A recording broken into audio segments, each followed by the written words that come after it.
Welcome back to the Denver Sports Betting Show. We have a new segment for you guys brought to you by Fan Day Nation. I'm your host, Taylor Sadusky, and with Fan Day Nation, not only are they providing for the fans, but giving you the best insight to the NFL, NBA, anything you can think of for the fan itself. With that being said, too, also a great sponsor. To sponsor this segment, we have Gardner Roofing.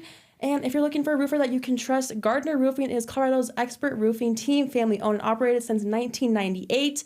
They don't just build roofs, they build relationships with unmatched craftsmanship, honest pricing, and a team that treats you just like family. It's no wonder their customers keep coming back and bringing their friends. So if your roof needs a little bit of love, go ahead and check them out at GardnerRoofers.com or give them a call today at 303-332-6224. And with that being said, like I said, I am Taylor Sadusky, and I have a special guest with me for this intro pilot episode. I have Jake Shapiro right here with me. Can you give a little bit more insight as to who you are real quick here? Yeah, I cover basically everything around town for DenverSports.com and 104.3 The Fan, primarily focused right now on the Nuggets with the NBA playoffs heated up. So basically does it all is basically what he's letting you guys know here and whatnot. So let's just get right into it, Jake. You've covered this team so closely for the longest time now. You've been able to see the playoffs, the championship, all that kind of good stuff. So how is it looking right now? Taking me from regular season to the first round, and just how did that look against the Clippers? Yeah, I think right now is the highest I've been on the Denver Nuggets since June of 2023 when I saw them win a championship. The way this team has come together since firing Mike Malone and just the camaraderie and the level that they've brought and the joy that they've gotten back, it's really impressive. They're playing at a level led by Nikola Jokic that is one of the best teams in the NBA. And they were not that through most of the regular season. They were a team that got punched in the mouth and fell down every time they did it. They could not face adversity. And now you look at that Clippers series, they're down 2-1. AG comes together with one of the best buzzer beaters in NBA history. And it happens in the same game where he gets in a fist fight with James Harden. So it was so impressive that the Nuggets were able to win that series. That series is great too. I think it kind of like sparked some more like potential into like the second round too as well. And you mentioned too that firing of Michael Malone.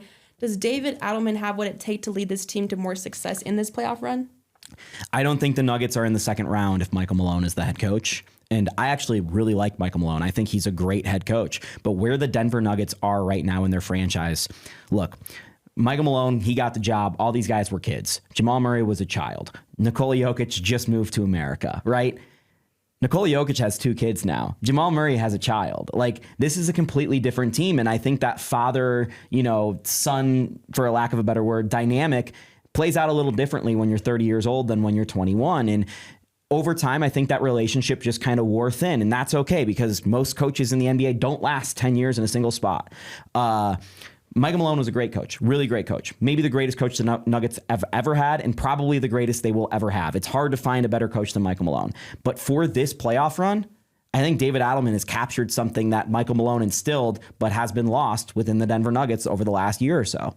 No, definitely too. And like with Michael Malone's absence too as well, I feel like you've seen Jokic even step up more and like add more intensity, coaching more and whatnot too. We've seen like those little plays driven up and whatnot too as well. But getting into the other topics too, another great starter, Aaron Gordon. I think he is definitely an underrated component to this team too as well. Have you seen him just step up both offensively and defensively this season? So Aaron Gordon is the only player in NBA history to improve his 3-point shooting and free throw percentage by 10 percentage points year over year. It's a testament to him. And basketball was kind of his solace this year. He lost his brother Drew last May.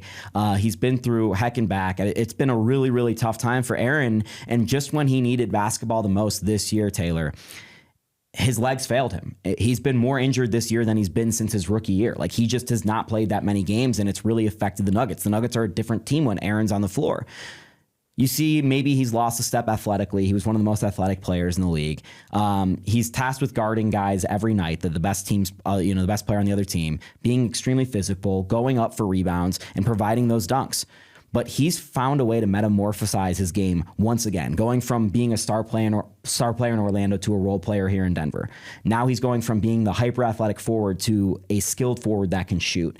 And it's so impressive, all of the things that Aaron Gordon brings. He is the ultimate glue guy, and probably should go down as one of the best Nuggets of all time, just because of all the things he does on the floor and all the ways he can contribute that maybe some other players wouldn't be willing to do. Exactly. He's considered Mr. Nugget, too. As we know, the fans have already given him that title because he's so impactful, even off the court with the fans' sake, too, as well. But thinking of other underrated players, who else is stepping up or not stepping up like they should in this playoff, do you think, too, as well?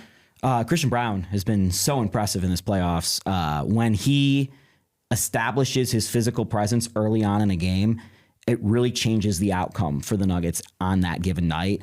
And the thing Christian is doing is guarding oftentimes the best perimeter threat on the other team, but he also has to make himself a threat on offense. He's not the best three-point shooter in the world. So how can you make yourself a threat, make teams guard you?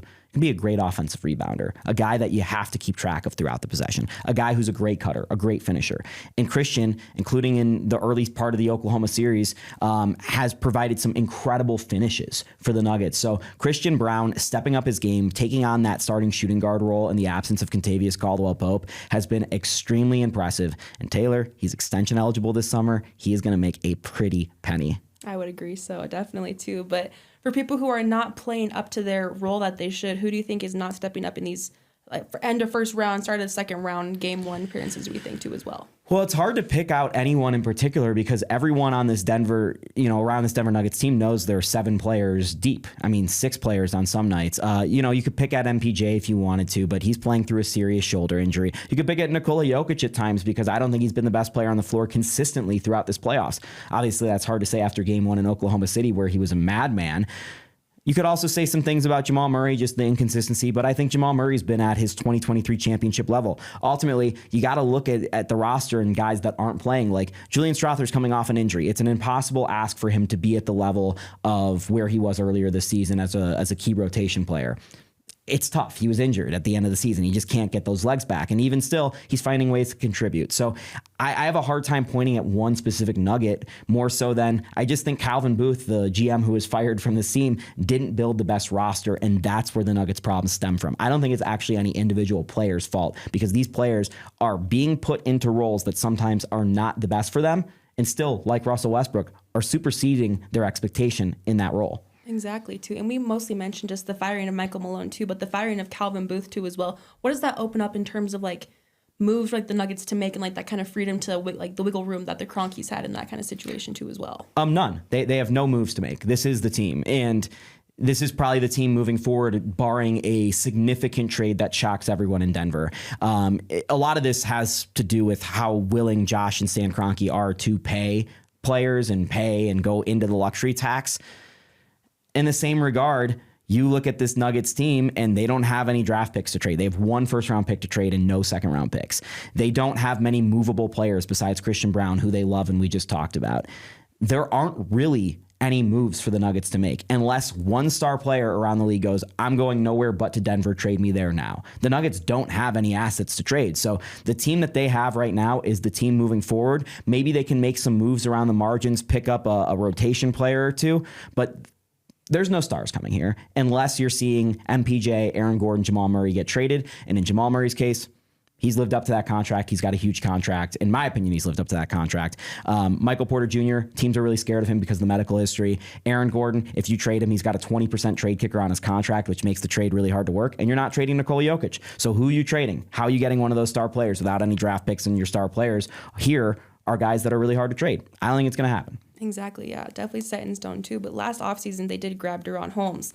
How do you think he's going to match up and be that big that we needed for the backup for Nikola Jokic, too, as well? Yeah, I think this Nuggets season actually goes a lot differently if Deron Holmes was healthy and didn't tear his Achilles in the summer league. He's a very athletic kid, can shoot the three a little bit, skilled, and I'm curious to see where that athleticism is after the Achilles tear. Normally, if you tear your Achilles this young in your career, you're able to recover from it pretty well, whereas, Kobe Bryant, kind of that was the last. Damian Lillard, he's 32 now. So I've got high hopes for Deron, and I've seen him practicing on the court before and after games, so he's getting closer to a return. Hopefully, he can even play in Summer League again this year. That would be fantastic. But he provides the Nuggets a backup center and a backup power forward and a guy who can both play without Nikola Jokic and with Nikola Jokic. And it's something that's been missing the entire time Jokic has been here is every backup center they've had can't play with Jokic. right? Because they can't space the floor. The dream for Zeke Naji is that he would do both things. He hasn't been able to. So hopefully with Deron Holmes, he's able to play some starting power forward on nights Aaron Gordon needs a rest, and he's able to back up Nikola Jokic as a center. We'll see, because the league has gone a lot bigger, and Deron Holmes is a guy who probably is a little bit better as a power forward than a center in the NBA. No, definitely, too. So we're looking towards the forward a little bit. But let's stick right now. We are on game 2. Nuggets had a phenomenal game 1 against OKC, against that same 7-game matchup too against the Clippers as well. But how is this looking the rest of this series, do we think? Yeah, I've never been higher on the Nuggets. Like I said, I think that going into the series, anyone who was talking about Oklahoma City, the NBA's best team, 68 wins, there's only been 8 teams to do it. 5 have won the title. 2 have gone far in the playoffs, and 1 is Oklahoma City now. And the talent on this team is unbelievable. And they've got the guy who's going to win the MVP, like it or not. Like, I don't, but that guy's going to win the MVP, Shai Gilgeous-Alexander. So it's fair to say the Nuggets have never played a harder team in the playoffs and have never played a team with a better star player than Oklahoma City right now in the Nikola Jokic era. It's absolutely incredible that the Nuggets stole a game after just 48 hours of rest, able to go into Oklahoma City and out-rebound them, bring the punch to Oklahoma City, and stay with that game when it felt like it was going to go away from them so many times. So even if it comes back to Denver 1-1, I think you feel really good about where the Denver Nuggets are, because they just take care of home court all the way through the Western Conference at this point. They're in the NBA Finals, Taylor. That is true. I don't know. It's like a bunch going on right now. It's hard to see like where it's going to end up too as well. But then again, that matchup, can you just give me a little rant as to why Jokic should be the MVP? Just a quick little spiel. Let them know. 30-point triple-double average, right? That's what he did on average, on efficient shooting. There's never been a player in the NBA, points, rebounds, assists, that was in the top 10 of all those categories. Jokic was in the top 3 this season. An absolutely incredible season. The greatest offensive season since Michael Jordan was last on the floor. It might be the best season of Nikola Jokic's career. In fact, Nikola Jokic thought so. And that's why Nikola Jokic, out of all the years he's won MVP, he didn't care. This year he cared, because he thought he was playing the best basketball of his life. And this Denver Nuggets team, the roster was so bad that they fired their GM right before the playoffs. The team was in such bad shape that the coach was fired. They got home court in the Western Conference because of Nikola Jokic. So if you want to sit here and tell me Shai's a minus 16 in game 1, and the Thunder lose by a bucket. You know the last time that Nikola Jokic was a minus 16 in a playoff game and the Nuggets lost by a single possession? It's like 2021. That doesn't happen. When Nikola Jokic plays well, the Nuggets win. He is the engine for the Nuggets.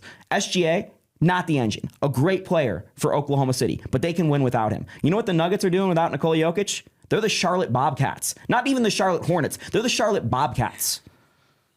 I love it. If you weren't convinced enough as it was, Jake right here will make that set into stone for you guys too as well. But can you just walk me through a moment that's off record, off camera, that you've had in this insiderness of covering the Nuggets that you're just like, wow, this is something that has to be notable and shared kind of sort of, that's been super amazing to be a part of? So this is a little bit out there. I've heard some people talk about this, but MPJ's shoulder injury right now, he can't even take on and off his uniform. He can't even take on and off his underpants. Like, the Nuggets training staff is helping him get dressed for games right now. That's how seriously injured he is with that shoulder injury, and he's playing through. And I don't think enough credit gets given to MPJ. You know, he's talented. He's got the contract. People say, oh, he doesn't live up to the contract. Dude has had so many back surgeries in a way that would put me or you on our butt on the couch for the rest of our lives. And he's playing in the NBA, and he's playing valuable minutes, and he is oftentimes a very good player in those games. And right now he's dealing with another significant injury, and he's playing through it and putting through it for his guys. He is a team player, and he is tough. People think he's selfish and wants the shots. No, he plays through it. He rebounds. He does the dirty things, and he's finding a way to contribute. And I have all the admiration for that guy, even if he does go 1 for 8 for the rest of the series for every single game, because he's trying. And most guys in the NBA in his situation would be on the bench.